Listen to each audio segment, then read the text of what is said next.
सद्गुरू विश्वासनंद गिरीजी महाराज यांच्या कृपा आशीर्वादानं महंत प्रल्हाद गिरी महाराज यांच्या मार्गदर्शनाखाली श्री क्षेत्र कांबी येथून दिंडीचं प्रस्थान होऊन दुपारी बोधेगाव येथे सबंध गावातून पालखीची मिरवणूक काढून भाविकांनी मोठ्या भक्तिभावानं सद्गुरू विश्वासनंद महाराज यांच्या प्रतिमेचं दर्शन घेतलं।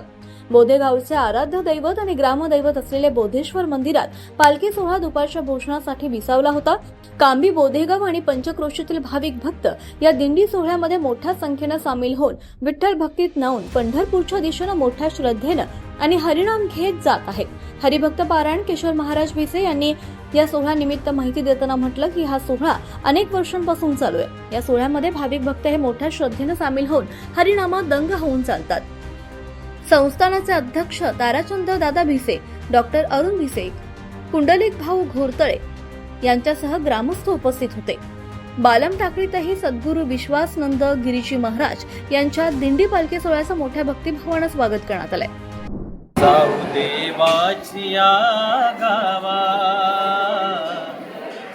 देवाचिया गावा, देव देईल विसावा, देव देईल विसावा, जाऊ देवाचिया गावा, जाऊ देवाचिया गावा, जाऊ देवाचिया गावा।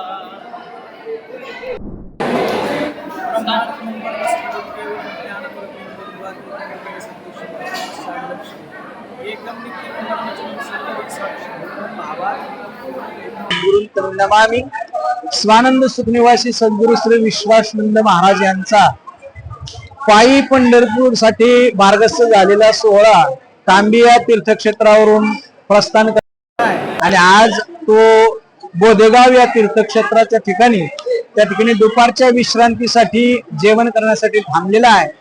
वाटाने चालत असताना अनेक अन्नदाते या सोहळ्यासाठी अन्नदान करत असतात। पैकी बोधेगाव स्थित असणारे यांनी या ठिकाणी सोहळ्याला अन्नदान केलेलं आहे।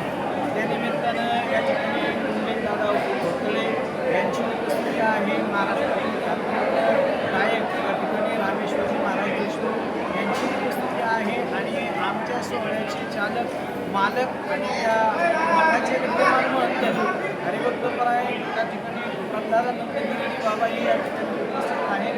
तसेच सर्व कार्यकर्ते आणि समाजसेवक मंडळी आणि वारकरी मंडळी या ठिकाणी उपस्थित झालेले आहे।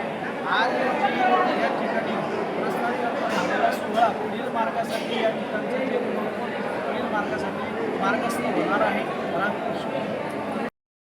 एबी न्यूज मराठीसाठी जयप्रकाश बागडे, अहिलानगर, शेवगाव।